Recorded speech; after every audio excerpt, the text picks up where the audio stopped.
Welcome to the Next News Network. I'm Gary Franchi. Joining me now for the special web edition is World Bank whistleblower Karen Hudes. She's one of many of a coalition of whistleblowers who are making waves across the planet. She's joining me now in studio. Karen, welcome to the program. Thanks for having me on, Gary. Karen, just before we went to air, we were discussing the global corruption, the global syndicate, the bankers.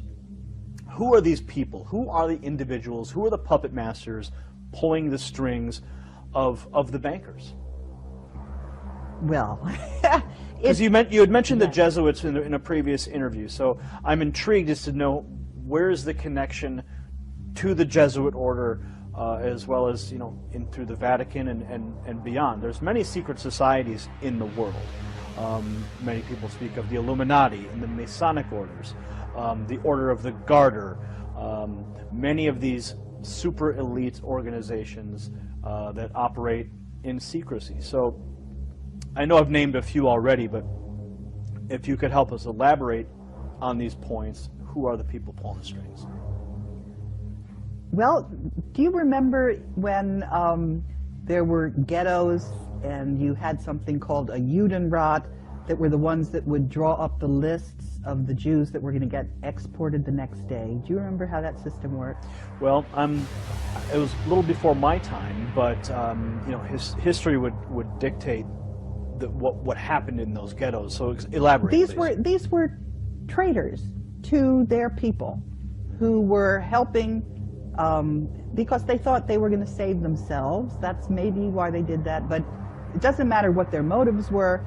They were doing the work against their people. Now, think of this as an elaboration on a larger scale, and what we're dealing with actually is humanity and the elite, the secret societies, the Vatican. They're traitors to humanity, because the one at the very core that's pulling the strings is a different species. They're not the human race. They're called Homo capensis. They have been on Earth together with humanity for before this ice age.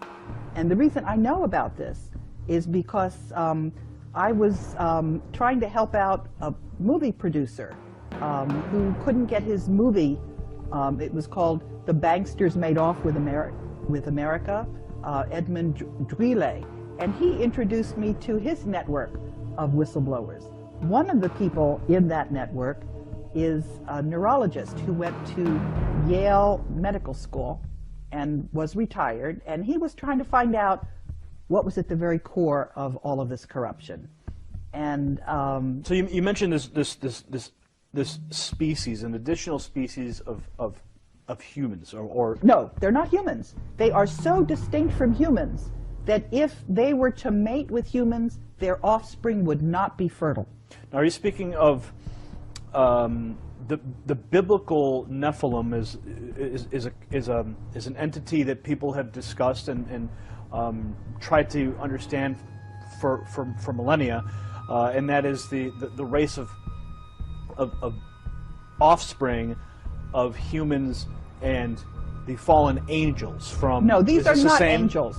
These are not spiritual. Well, the Nephilim themselves were the offspring of the fallen angels and humanity. Is this the same They species? are not fallen angels. They are critters. People who I am getting emails from saw them the day before.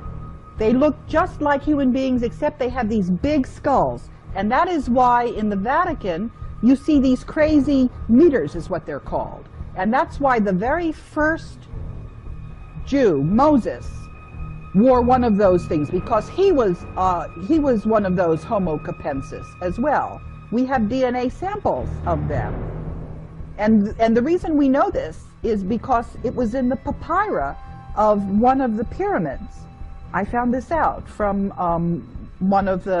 from the internet. But what is really remarkable, actually, is that we have had so much evidence and we haven't had any studies into it. If you look at the archaeology, there is a civilization off the coast because the sea level has risen by 400 meters. But what do we know about this ancient pre-Ice Age civilization?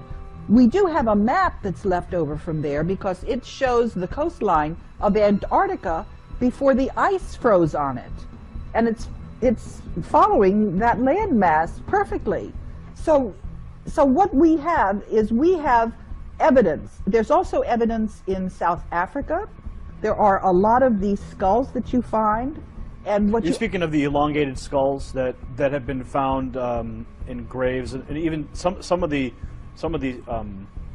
skeletons found with these are in fact giant people. That is something different. No, I'm not talking about that. I am talking about a large skull. The elongated skull, the elongated cranium. Some are in Peru. Some are elongated. But in other places, they're just round like pumpkins. And the individuals that were seen in Egypt, I've seen drawings of what their skulls looked like. It was just massive, much larger than human being skulls. And also, you know, in a human skull, there's something they call the parietal, where it's in 3 different segments. This critter doesn't have those separations. It's just so you're saying that this specific species of individuals is occupying the Vatican and functioning through the Jesuit order? Yes, but they're also working in the banks in Portugal, because one of the people who saw this, you know, in Saturday Night Live, there was a broadcast of something called the Coneheads. So that's a slang word for them. Although my mother refers to them as the Boneheads. But they're alive and running around and doing all kinds of mischief. Now, some people might find the information that you're presenting right now to be completely... Some people might say it's completely crazy. What do you say to those people who are watching this right now going, I don't believe a word of it? I would say you need to read the articles that Ed Spencer has sent me. You need to look at the skulls in the museums. You need to read the DNA studies. And you need also to think about what kind of motive the human beings might have for being traitors to their species. Why would they do this? Why would we have a banking system where all the money ends up going to the Vatican and people run around starving? Why would we have...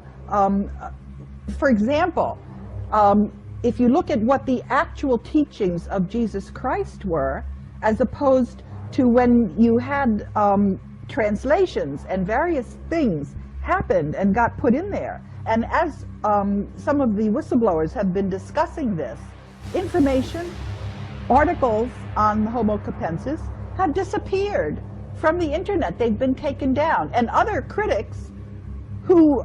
I don't know why they're getting all the coverage they are, and they've been getting features in Wikipedia. Let me talk a little bit about Wikipedia. Sure, okay? Sure. I had an experience with Wikipedia because I got involved in trying to edit the biography on Robert Zoellick, who was the World Bank president.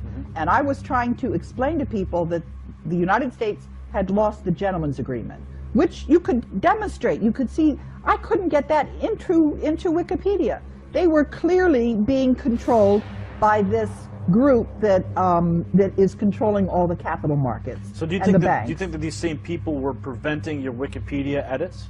Yes, and what I'm trying to say is that this person who was attacking the information on Homo capensis had a big, long article featuring her on Wikipedia. So I know who Wikipedia is. I know whose interests Wikipedia serves. And when somebody who's just starting out gets a big write-up, I know what that really means.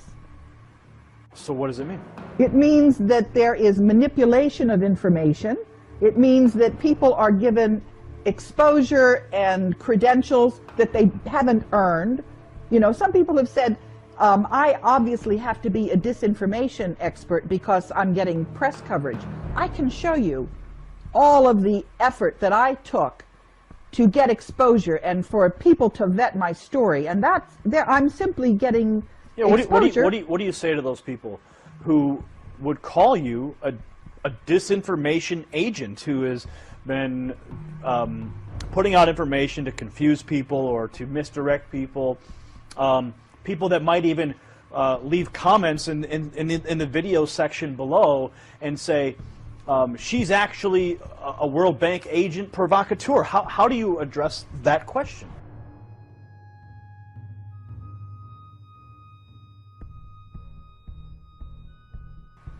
What I say is that if you look at what it is, don't look at me, don't criticize me, look at what I'm saying, see if I have anything to back it up, if I have documentation for it. But one of the other criticisms I get is that I couldn't be alive. If I were for real, I wouldn't have made it this far. And the answer that I have to that is I say, I have always been working in a team of whistleblowers. If something happened to me, it was just going to blow up what I was trying to uncover, because I was talking about a cover-up of corruption. I didn't have a document, any one document I needed to reveal. I was pointing to a whole system of cover-up. I was pointing to the fact that the media was not telling the story the way it deserved to be told. They had an agenda. They had a hidden, secret agenda. As I've said, the whistleblowers are like Toto in The Wizard of Oz, pulling the curtain back. And people are now seeing the wizard, which is this corrupt group, and they're also seeing that the mainstream media is projecting onto a screen their propaganda, which is not reality. What you get in the mainstream media has a hidden secret agenda. It wouldn't be there if people whose interests are behind that cabal is what they're called. So on the internet now, anyone can publish any documents, anyone can publish any website to establish a historical record. How do we know the information that you've been receiving is actually authentic? I mean, the birth certificate of the President of the United States has been in question for so many years. Even when it was released, the most recent official one was released, they found multiple layers in the birth certificate. So what's to say that information that you've been receiving hasn't been doctored by another agency or another entity to provide you with information that could misdirect? Because if they see perhaps that you're out there speaking these things, that people are going to believe you because of what you say, but they may be feeding you wrong information. Is there any possibility that could be true? Well, as for the storyline that I have, I can give a very detailed chronology showing at any given stage what I was revealing, who I was revealing it to. It's very compelling. That's not something that can be doctored. That is absolutely, it's just, it's there for anybody to read. And so that's, if anybody is saying, am I for real? Yeah, I'm for real. Now, am I doing a good enough job on the information that I'm getting from other whistleblowers? Sometimes I'm doing a lousy job. So I got snookered on a story about a planet that was Nibiru. I got really snookered. And what was really interesting there, I learned a lot, was I tried to correct the information. And every time I corrected the information, it was taken down from the internet.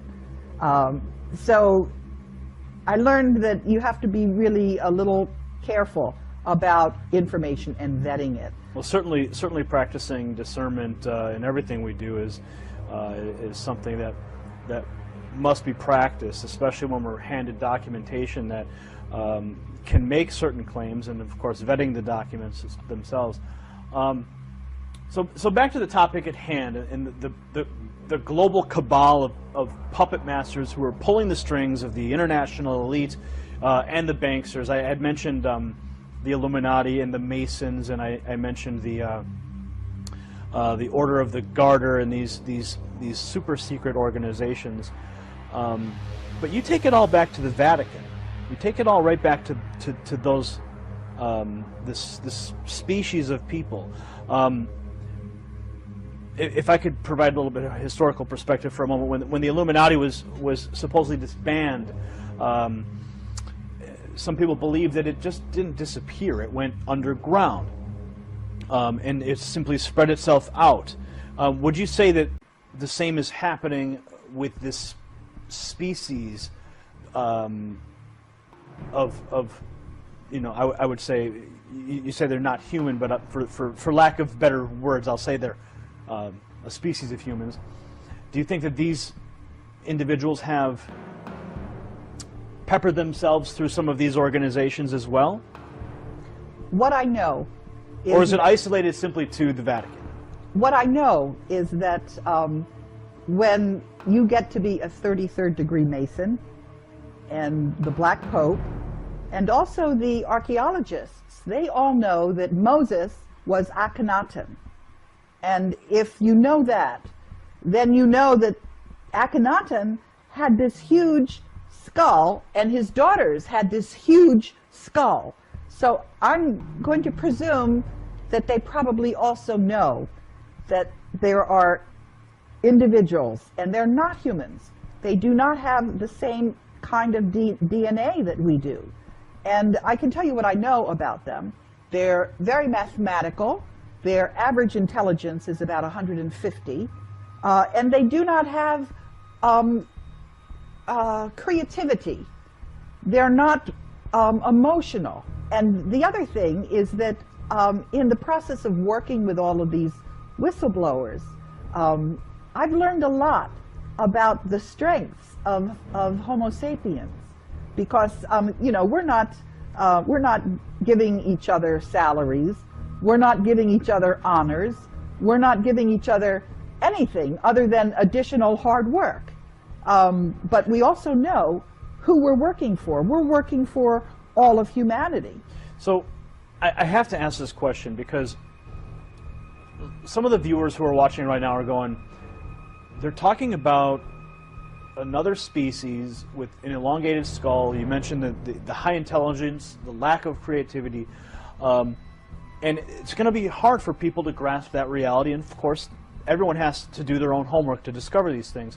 But given your whistleblower status with the World Bank, do you think that by promoting or discussing these types of theories hurts your credibility and all in the minds of some of the people who may have first heard of you through the whistleblower status at the World Bank? I'll tell you what, I've gotten a fair amount of feedback like that, and I'll tell you what I say to these people. I say that it has been an incredible experience to have made it this far, and the number one thing that I've learned in that process is to trust my own intuition, because that has really served me very well. And my intuition is telling me that this is the time to tell people this. Well, Karen, thanks for taking the time. I wanted to ask you some tough questions and have you here to discuss some of these hard facts, and I thank you for taking the time to sit down with me today. Thanks for having me. All right. Gary Franchi signing off for the Next News Network. That was Karen Hudes. She's a World Bank whistleblower. Karen, what's the website? My website is www.kahudes.net, but just Google me and you'll find all kinds of stuff. All right, you heard it here. Google Karen Hudes. You'll find out more. As always, research the facts for yourself. Discover. Discovery on your own is always going to be the best. And like Karen says, listen to your intuition.